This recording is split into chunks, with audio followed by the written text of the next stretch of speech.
Hello friends, and welcome once again to Figure Study, where we appreciate the form in Transformers. And now we're taking a look at a figure that I've been kind of wanting to get my hands on in some capacity for probably about a year now, and that is Terranotron from, I believe it was Transmetals, I think, but not actually Terranotron. This is Terranotron from Beast Machines. And it's actually, Terranotron was the one I wanted to get because I like the design of the figure kind of across the board in many respects, but looking at the different color schemes for the different versions of the figure that went out, I truthfully prefer Terranotron over Terranotron. Not that I think Terranotron is bad, it's just I wanted to get Terranotron and then I saw Terranotron and was like, I like that color scheme a lot better. I'm going to go with that. And here we are. So, this is probably going to be another relatively brief one because there's not a whole lot to go over with this figure. I've got no background in the history or anything like that. It is just Terranotron. It's a big old Pteranodon, not a pterodactyl, not a pterodactyl. This is pretty cool. I mean, it gets the effect across pretty well, especially when you look at him from the top, because he's got the legs that kind of come down around the outside there. And of course, you've got the more typical Pteranodon shape with the head crest and the really long beak and the big old wings with the claws. Obviously some, more than some, obviously liberties were taken, but this works, and I really, really like this color scheme. As I said, it's my preferred one out of the ones that are available. It's just something about the sort of goldish coppery color, both in the solid plastics and the chrome and the red and the light gray, that really works well in conjunction with everything else. It really, really works. Really like this color scheme, and the chrome red bits are also really nice too. It's all so pleasantly shiny. And the chrome bits also seem to be holding up pretty well, what with the age and all that. Incidentally, this is another figure that I managed to pick up at the Toy Vault when I was in Connecticut many months ago. Pretty good price too. Definitely love checking that place out whenever I'm visiting the folks. But yeah, Terranotron is this. It's a Pteranodon with metallic chrome bits. And I mean, Beast Machines, Transmetals, they all did this interesting thing where they sort of melded organic with mechanical. Though here, even though I know that's, or at least I'm pretty sure that's supposed to still be the motif they're going for here, there's pretty much nothing organic on this guy. It is all mechanical. Yeah, some of it is organic in shape, but like looking at the arms here, like that's not organic. That is still very much mechanical. I guess it's just a departure for them. I don't know. But I really, really like the detailing on here. I know I've said that Titan's Return really went over the top with the texture detail, and I really, really like that. But truth be told, that's just because I haven't really had a ton of experience with older stuff.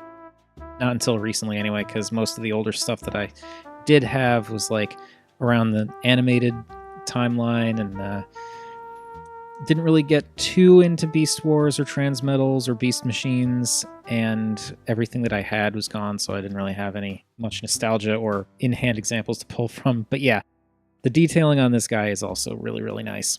A lot of really nice sculpting here. It looks a little bit on the underside, but that's fine. Doesn't bother me at all. Now this guy has an alternate mode, which is weird. It's like a vehicle mode or something where you basically just kind of straighten things out to make them look like wings. Like so. These flip forward to give it more of a vaguely plane-esque silhouette, I guess. And then you've got the butt rocket. That is definitely a butt rocket. It's hard to see it in there, but there is a maximal spark crystal in there. And also some nice detailing on the underside here too, even on the insides of these little flaps. Which is pretty wild when you think about it, because this is a mode that, like, the only time you ever see any of that detail is if you're doing this dumb mode that serves no real purpose and is dumb. So most of the time that all stays kind of tucked in the back there. Oh, also, turbines. Like I said, love the color scheme, love the detailing. There's some really nice kind of fading going on here too, like gradients in the wings here, both parts of the wings, and the butt. That's a really nice transition from gold to metallic red too. I really like that. A little bit up there too. Oh, and the beak. And the beak, which does have teeth in there, at least molded. And the yellow eyes. And this little bit painted red too. I like that. That actually breaks up the head pretty nicely. That could have been very plain, but yeah, older toy. I guess they had more in the paint budgets. Also, a little bit of metallic red on the tips of the wings there, which just kind of ties everything else together nicely. And the claws are painted a very nice red. I like the fact that they colored them red, but I also like the fact that it's not just the claw tips. They also did these little bits along the outsides of the fingers too. That's just a really nice set of details that I enjoy very, very much. Now, truth be told, there are some bits that I kind of wish were painted as well. But, you know, overall, good paint job on this guy. And as I've said time and time again, in the span of just a couple of minutes, I really like the color scheme. Anyway, let's do some size comparisons, which is going to be a little awkward because of the camera angle I have to go with here, but I'm going to do my best. Okay, so there we have Terranotron with a more contemporary deluxe, and I don't necessarily think he's bigger, he just looks bigger because he's got that impressive wingspan, but in terms of overall bulk, I think it's, you know, not too much of a change. Alright, let's say we get that transformation done.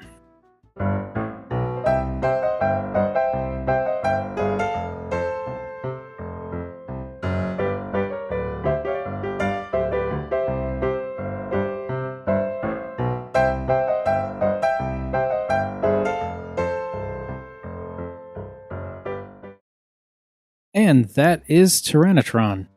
Very simple transformation, but very effective, actually.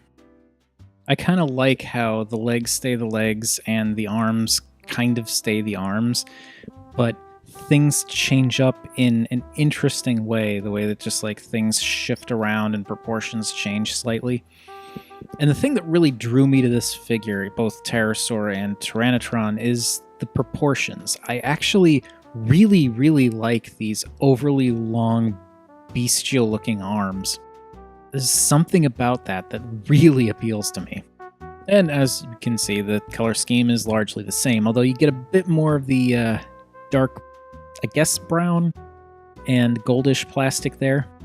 And this is something that I didn't point out in the Pteranodon mode, but definitely worth pointing out is the fact that there's actually some really nice detailing in the legs as well that's even painted in some places. Like, that is pretty cool. And this is, I guess, where more of the semi-organic looking stuff is, but realistically, this guy is almost entirely mechanical. Maybe like a slightly biomechanical look, but I still say it's mechanical. Not really a lot of organic stuff going on here, which is fine. Doesn't bother me in the slightest, but I just don't see don't see it. Don't see the mechanical. This guy is very cool. And I know other people have said this as well, and I'm just going to reiterate it, but I really like how the Pteranodon head kind of folds up and in and around to become the chest, and how the beak ends up becoming just a sort of interesting design element in the chest area. That is pretty darn cool. And it doesn't even read like a head anymore, which is interesting. Like, you can still see the eyes a little bit, but it actually masks itself pretty well. Everything tucks away nicely. I actually rather like how these flip up to just bring those shoulders up into the realm of slightly silly, but I like it. I mean, you could fold them down if you wanted to, but I prefer it like that. It just makes him even more interesting, and he's already quite interesting. These bits hanging off the arms are a little bit bothersome. I kind of wish there was something you could do with these other than taking them off and using them as weapons, because you can do that. I mean, anyone who's familiar with this mold knows you can do that, but you just turn them, pop them off, and then that bit can kind of... supposed to... oh, that's right. It goes this way, and that peg goes into the palm there. And okay. It's not a terrible looking weapon, I guess, but I'm not really a huge fan. I kind of wish that you could do something else with these, like maybe peg them on the back here or something like that, but doesn't really seem like you can. You can't really hook it in there either. So pretty much just leave them attached, which is fine. I mean, it's weird. Like, it's something that I kind of wish I could change, but at the same time, I don't think it's entirely necessary to have another place for these things to go, because in a weird way, it almost gives him like a almost royal kind of look to him, in the sense that it sort of makes it look like he has like really long, like unnecessarily long and puffy sleeves like you see in some royalty robes and stuff like that. I'm sure that's not the look they're going for, but I kind of get that from here, and I don't really mind it. It's more that these just kind of get in the way. I don't know, I feel like maybe if these could like swing up a little bit, that would be nice. Or if they could like pop out and pop back in like a different configuration so that they're going up a little bit more as opposed to dragging down like that. But at the same time, when you've got them standing there, they can work like a dual kickstand. So it all works out. In terms of the rest of the stuff going on here, what I also really like about this guy is, aside from the head, pretty much all of this is visible in the Terranotron mode, with the exception of like, you can see the legs, but you have to look on the underside, whereas from the top you mostly just see the shins. But still, virtually everything on this is from the Terranotron mode, except for the head, and it's kind of cool how that works out. And yeah, simpler toy, simpler times, but sometimes simpler is good. The head is also really interesting. It's obviously kind of monstrous, and from what I understand, this head is actually evocative of the Beast Wars Terrorsaur head as well, I think. Don't quote me on that, but I think. It's also interesting how he has sort of like a... I'm not entirely sure what country, but it has like a ceremonial mask quality to it, like an Oni or something like that. I think that's Japan. But yeah, it's an interesting style. And the paint works out really nice because you got this nice dark brown, and then you've got this nice splash of red for the face there, and then the yellow really pops out, and white for the teeth. That is a really nicely detailed head. I am a fan. Alright, so let's get Terranotron off to the side here so we can do our size comparisons. And here he is with a Power of the Primes Deluxe, and it's interesting how this is sort of like the opposite of how it looked in the Beast mode, where in the Beast mode, he looked massive, but it was really the wingspan that did it, and they still are kind of the same size, whereas here, he looks short, but he's a lot stockier, and his arms are huge, so it still kind of balances out. So yeah, he's shorter, but he's not necessarily smaller in an overall mass sort of way. So it balances out. And with that, I do believe I am done taking a look at Terranotron. I, as I've said, multiple times in the course of this video. I really, really like this guy. It's very simple. A very simple transformation, very direct and to the point. No frills. But I really like the shape, the sculpt, the silhouette, the color schemes. It's all really, really solid. It really speaks to me in a weird way that I can't quite explain. But I am definitely here for this. But enough about what I think about Terranotron. What do you all think? Does anyone else out there have this mold but in different colors, like the pterosaur or whatever the other one is? Because I'm pretty sure there was a third one. Don't recall being very fond of that third color design, though. But if you are familiar with the 3 color choices, which one is your favorite? Because you know which one mine is. And in terms of things like Beast Wars Neo, Beast Machines, regular Beast Wars, Transmetals, what are some of your favorite figures from that line? Because it has been a while for me, but there are some that I still rather liked, or can remember fondly at least.